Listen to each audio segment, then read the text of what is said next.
Hello, sports fans, and welcome to the Committed Podcast. My special guest today needs no introduction. He has been the head coach at Bishop Amat for the last few years, and he's been around the travel scene for quite a while, longer than that. Please help me welcome Coach Tony Delgado. Welcome, Coach. Good.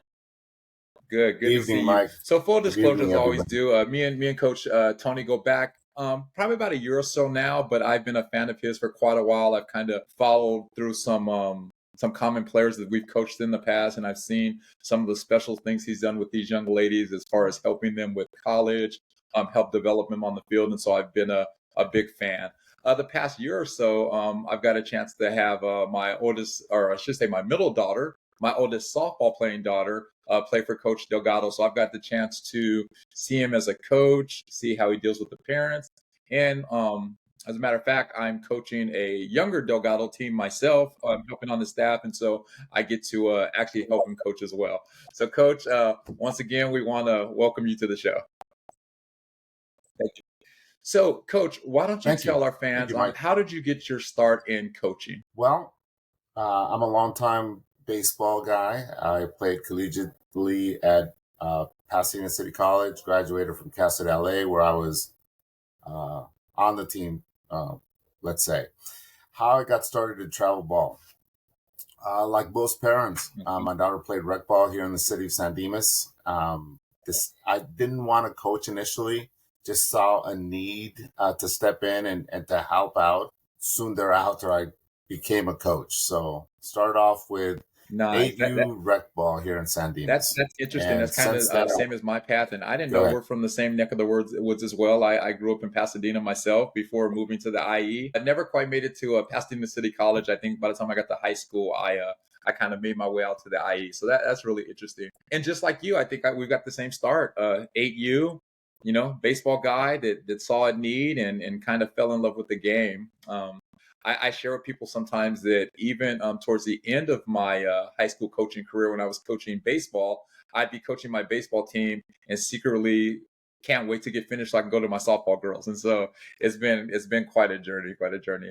So tell me this, Coach, how did you make your way? Obviously, you started in rec, and I'm assuming, like most of us, as your daughter progressed and got a little better, you moved to the travel scene. What was your first travel team? My first travel ball team was a all-star team here from San Dimas, Glendora, and we called ourselves Illusion. So rather than participating in winter ball here in San Dimas, Glendora, we decided to navigate into the travel ball world as we waited for spring to Okay. return so that we can go back to rec ball. So we played in I think we played in 3 events that fall winter season, which is about Okay. 14 years ago, 15 years ago. And our biggest accomplishment, Nah. we won a Toys for Tots tournament.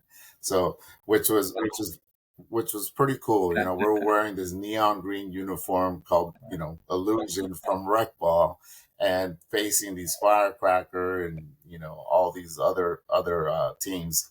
And we ended up winning a 10U Excellent. That Toys that's for Tots really tournament. that's really interesting. It seems like everybody had the same path. I remember when I kind of took over the All Star program. We thought we were good because we were good locally, and I think our first big tournament was the Toys for Tots, and we went out to Orange County and learned how softball should be played. And we took our lumps, but we took some lessons with us, and we came in the next year stealing bases and first and third defenses and hitting runs and playing what I call big girl softball. So it's pretty interesting. I bet you there's a lot of parents and a lot of coaches that's kind of followed in our same footsteps. So that's awesome. Yeah.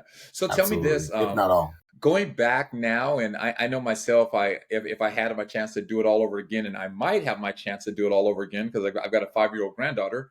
But if I went back and started the whole process over, Mhm. what's something do you think you would have done different, whether it be from the coaching aspect or the parent aspect? What I would have done differently from the coaching aspect, or what I would do, because I kind of did that with my daughter, is allow her to have fun um, playing softball a little bit longer, because I think travel softball and have fun. So what I would do is Yeah. I would encourage No. girls to get reps Yeah. to go to fielding classes, to go to hitting coaches, but still go, and play in your local rec ball, and maybe wait a little bit longer to get into competitive softball.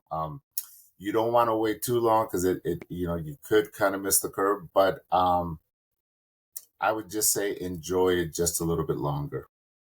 Yeah, it's interesting. I was having that conversation earlier this week where we had our daughters at 10 years old and we're in Tennessee and we're in Houston. And I mean, we had to be there because we had to get seen. And looking back at it now, I mean, we probably could have developed another year or two and got our kiddos prepared. But Right. it is what it is. It was a fun ride. And like I said, I went and traded for the world.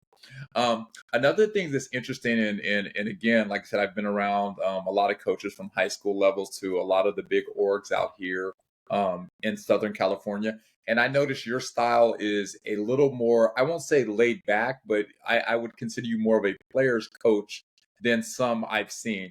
Now, I imagine, I'm just making a prediction, I don't know for sure.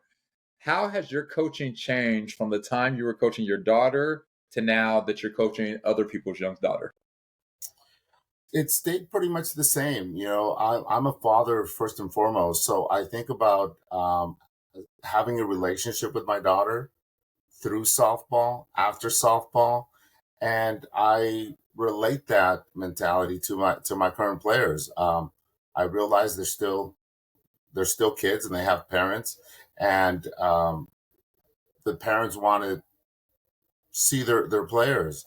So it's important for me to navigate that, um, to have a competitive team to develop and um, promote girls in the sport. But there's other stuff to softball. We can accomplish both. We can be ultra competitive, and they can still have fun. We can have a good relationship with parents. I think there's a happy medium there. That's an amazing perspective, and that's a perspective that I won't say is uncommon, but it's welcome because, like I said, both myself as a parent and people I've talked to, we're always trying to find the balance between pushing our kids and making sure they get a chance to be kids. And unfortunately, I think some of our kids they get ran out of the game um, because of some of the either pressure from the parents or the pressure from the coach. That it is a business, but at the same time, the girls have to have fun. I think back to my profession and what I do for a living, and I wouldn't do it if it wasn't fun. And Right. so when we're out here with the girls, I'm like, you got to have fun. Are we working hard? Yes. Do we want to be competitive? Yes. But if you're not having a good time, there's going to be a problem, and it's not going to last long term. And so I think that that's something that both players and parents are going to find beneficial. Absolutely. So Absolutely. I believe in balance. So there's not grace 100% of the time, and not discipline 100% of the time. So like I can be quote unquote over the top, and sometimes I am, but I follow that up with a little bit more love. So we want to promote a growth. We don't want you to stay at the same level that you are, but there's got to be a balance there. Yeah, no, I agree. And to me, that's good coaching. I tell them sometimes, the girls need a kick in the butt, and sometimes they need a hug, and the good coaches can know who needs what and when they need it, and so that's really amazing. So Absolutely. so Coach Tony, one of the main goals or focuses of the podcast is kind of getting girls to that next level. Obviously, you with a 16U team and a 14U team, you're developing these girls to get out there to be seen to actually make that jump to the next level. Can you tell me just a little bit how that process has changed over the last few years? Because I've noticed it in my short time in travel ball, it's changed. How would you say it changed from, say, when your daughter was in travel ball to now? It's gotten much more commercialized. And what I mean by that is there were few events back 10, 12 years ago, very few events that were called showcasing or recruiting games. So college coaches would come and they would take a look at players. If they were interested in a player, they would ask that player to either field again or put him at first base and have her Mhm. steal. It would be a different type of assessment of that player. Whereas now you attend camps, you have to attend the other camp, you have to go to this particular showcase. So I think it's just gotten a little bit more commercialized, the recruiting process, that is. But specifically, what I would ask the girls to do, first of all, you have to have it, and we have to um, highlight that skill set, because that is what's going to get you to the next level. Okay, so you have to have a skill set. Number two, you need to communicate with coaches. You need to establish a online communication, either hopefully independently and also through your team. You got to attend camps. You've got to write emails, invite coaches to come and see you play, and then ultimately you got to show them the goods. That thing that you say you can do has to be seen on the field. So yeah, that. It's a process. It's a lot of things in that area. I think it's interesting that you speak out about the girls being able to communicate and initiate that, and I've had the pleasure through different projects I've done, different podcasts in the back to speak to some pretty big name coaches, and it's all the same. I mean, this is from D2 to Power Five to the best of the best, and they all say they want to hear from the girls. They want to see how they carry themselves. They want to make sure that the girl can have a conversation, even though they're going to get information from coaches. They're going to look at the parents and how they communicate. They want to hear from the girls. And I think that's probably one of the reasons why the camp is so important. Because when you've got the camp, it's the girl and the coach, and it's not mom or dad feeding her answers or coaches trying to speak for her. So I think that the communication part is something that I speak with some of the young ladies that we work with. You know, we get together for Zoom meetings, and you know how it is with my team. Our cameras are on. We're looking presentable. Every time we put Right. something out to be observed, we want to be on our toes. Whether it's our walk from the car to the dugout, our communication with our parents, they're always watching. And so I think, sometimes our girls need a reminder because they think that, a light bulb goes on or a camera goes on when the game starts. Well, if I'm looking at somebody that I'm going to invest hundreds of thousands of dollars, I want to see how they act off the field. I want to see how they communicate with their teammates. And that's something that I know you stress. I stress so much with our girls, and I just think that's something they need to hear. Absolutely. Yeah. Once you establish communication, they've come out and see you play. You have a skill set that they can use at the next level. Your character does matter, and your Yeah. character not doesn't start when the clock starts. It starts well ahead of that.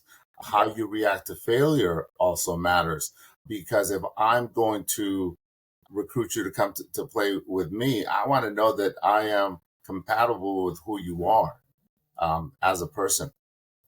Yeah, that's interesting. I'm kind of I'm a softball junkie, but I'm a sports and coaching junkie in general, and I forget the coach. I'm gonna look it up and shout her out. When we air this, but she was saying how she would find a game on the schedule where her top prospect was probably not going to have success. I think it was a basketball coach, and she would find the toughest opponent when they know that they were probably going to struggle, and that's the game that they would watch. They want to see how you're going to react when you miss the game winning shot or when you miss the field goal, or for our softball girls, when you're up there and you don't succeed. And to me, I tell the young ladies, I said more important than the initial action is the reaction. Right. Everybody's going to strike out. It's a game of failure. Now, is your strikeout going to turn into poor defense? Is that going to turn you into a poor teammate, or can you tuck that in and still be the great teammate? Right. And so that's one of the things that I just think is valuable. That's right. That's right. Yeah. So, Tony, one of the things, and again, by the time this airs, we're going to be a couple of weeks out of Colorado, but why don't you talk about the run we just had in Colorado? I mean, it was definitely a roller coaster ride, but as a parent, it was exciting. As a coach, a couple of the games were just so memorable. Well, why don't you describe kind of how your team did this past summer in Colorado? So yeah, we had an amazing run. We uh, were part of the supplemental power pool. We were told that there were 190 teams in the supplemental power pool. We Wow. um, lost some tough games in our pool. But we Yeah. just went on this amazing run once bracket started. Specifically, remember Saturday being at the field. I think it Oh was my God. 8 o'clock in the morning. Didn't leave till 11 p.m. at night. Um, and so what I say about that playing in bracket is that every girl on the roster matters. Their skill set will be used at some point in time to help the team. Whether it's laying down a bunt, whether it's hitting a sacrifice fly, whether it's giving your superstar a break because she's played so dang much. Everybody plays a role. It was just that it was pushing the right buttons, putting girls in the position to succeed relative to their skill set, and they came through. Some girls played through injury, didn't want to leave the field, and it was a just an amazing run where everything came together at the right time for us. They were definitely gamers. Everybody gave 100% of what they could give. Yeah, no, I agree. I tell people I don't know if I've been in a kind of roller coaster like that so succinct. I mean, I like you, I have a background in baseball and I've coached at the high school level in CIF games, and you have moments of frustration and you have moments of joy, but I don't remember a time going on the highs and lows as much as we did on I believe like a 24-hour period. I believe that like that Saturday from 8 a.m. I think the game ended at 11 o'clock, 11:10. And I mean, we had the lights went out, a dance party broke out, the Yeah, sprinklers went off. And right. so through all that, the energy and the focus that was needed to overcome a very good team was there. And it's interesting because I got a chance to talk to some of the girls, off the field, and they were really honest where it's like, sometimes we get burnt out, sometimes we get tired, but games like this is why we play the game. Absolutely. They got energized because of that. And the fact that we can parlay that into three more games on Sunday, I mean, hey, Right. like you said, 190 teams, and I think it was a third place finish, so that's one trip I'm definitely going to remember. I see that weekend. We were one pitch away from going into the finals. We had a 2-1 Wow. lead, 2-1 lead in the semifinal game with the bases loaded. Our pitcher, who had been phenomenal that weekend, kind Yeah, of hung a pitch, and girl hit a double and cleared the bases. But you know, we had many other moments where that pitch yeah, turns into a pop up. So yeah, we had a yeah. great run. No, absolutely. And like I said, you can't trade those memories for anything. That's something that I know, as a dad and as a coach, that's something that I'll cherish. So that was really awesome. Pretty excited for the next upcoming episode where we're going to get to talk about just a few of your players. Did you want to say anything? You don't have to say any name in particular, but some of the girls we're going to talk about. Yeah, we're going to talk about Jenica Silva's recent addition to the team. One of the things that I look at obviously is talent. How can this player's skill set help this team be better? Yeah, But in addition to that, I take a look at how that player interacts during tryouts with other players, how that player talks to me. This particular player, Jenica Silva's, checks off all the boxes. She's yeah, talented. She's a good kid. Um, she's a coach's she's a coach's kid. yeah, yeah, Um, yeah, we're also going to talk about A-Rod, Angelina Rodriguez. Angelina yeah, Rodriguez is a girl that has amazing skills behind the plate. She's our catcher. If you sit in the stands and take a look at how she throws to the bases, how she controls the running game, that is amazing. What she does behind the plate is amazing. And then you see her hit, and she hits just majestic home runs. Very missiles. powerful. Yeah, missiles. And we're going to talk about Janessa Gugliano, who Yeah. is, Oh, you nailed it. yeah, well, I've had to practice.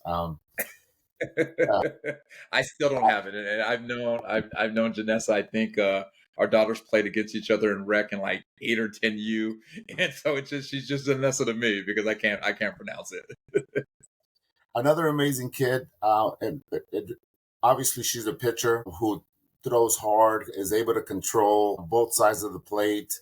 Um, but what really comes across to me with Janessa, because pitchers will struggle, despite how fast they throw, despite their skill set, is that she's an amazing competitor. She pitched in Colorado.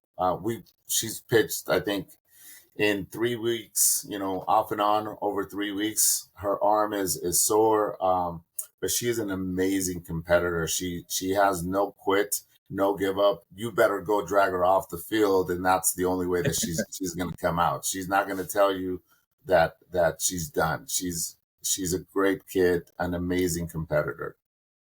Yeah, absolutely, man. Like we said, Colorado was amazing, and the whole team had success.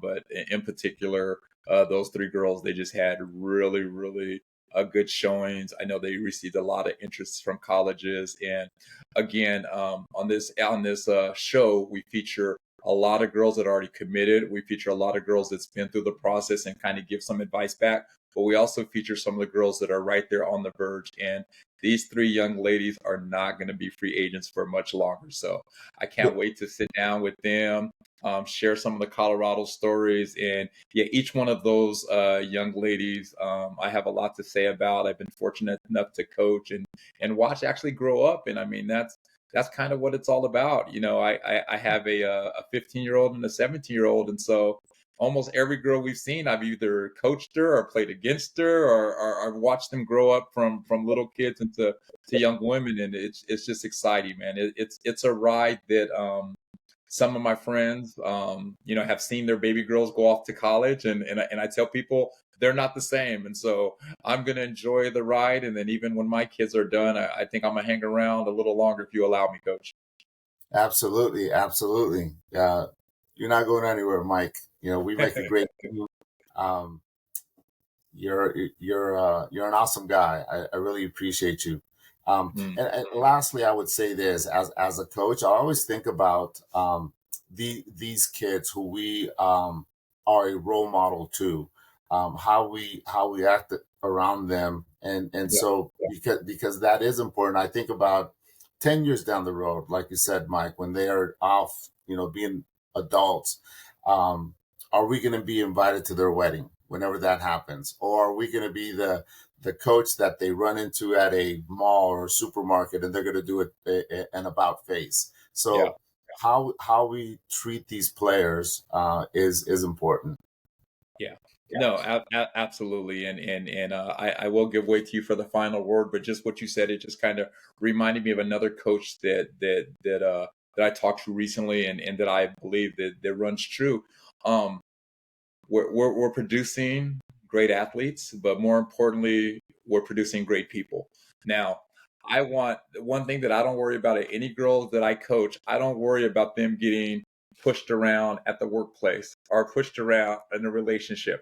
We're training strong, independent young women that are going to be leaders of their families, leaders of their business, and leaders of this country. And I think that once you get past the softball only mentality, I mean, how could you not want to coach these young ladies? Yeah.